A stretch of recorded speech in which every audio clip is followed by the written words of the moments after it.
Oh, it's a beautiful morning. In this video, I'm going to talk about lilies. Come join me in the chaos. Just kind of push it in.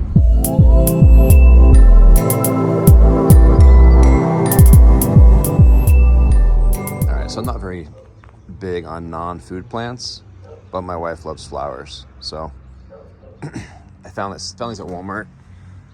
Only $11 for 15 bulbs. I think it's a pretty good price. I usually plant these in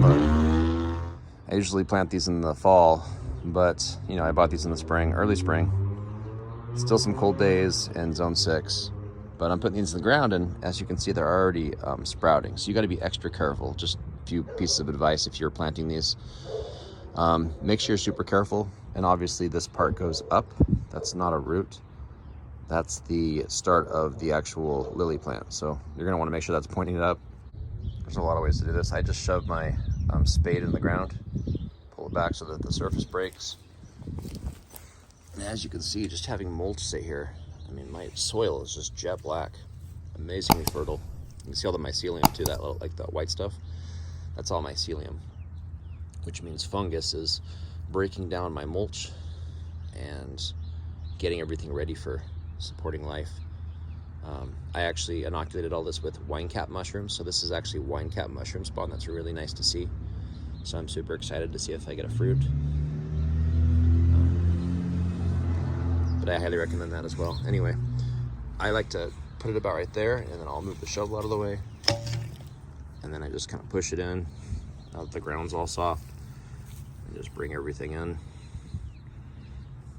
Just so that that little start is just under the surface.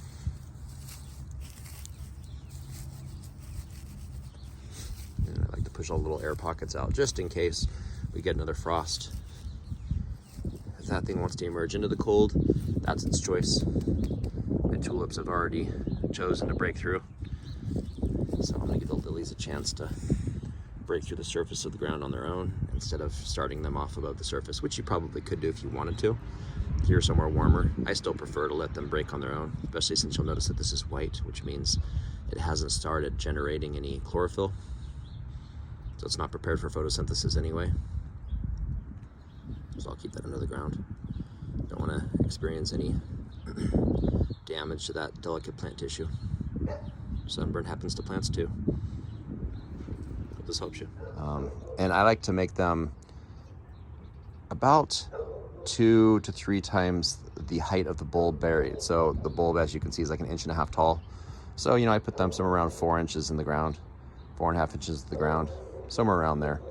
In this case, since I'm still having some cold days, I'm probably just gonna bury these such that that start that you see is just gonna be just under the surface. So as it starts breaking through the surface, it can acclimate at its own pace as it pleases. You gotta make sure you're giving the plant as much of what it's expecting. Surprising plants, you guys know what happens. They get shocked, and you know, it might affect their growth. And these bulbs are plenty big. There's enough energy in these. They could probably go 6 inches through the soil. So I'm just gonna have them just under the surface. And as you can see here, I have a ton of mulch here. And this ground is just amazingly fertile, so I don't expect any problems. But that's some advice that I wanted to give. So get those lilies in the ground, impress your wives. It's always nice to just add a few to your perimeter if you haven't done so. So guys, do that for your wives, and you know, there you go. Thanks for joining me in the chaos.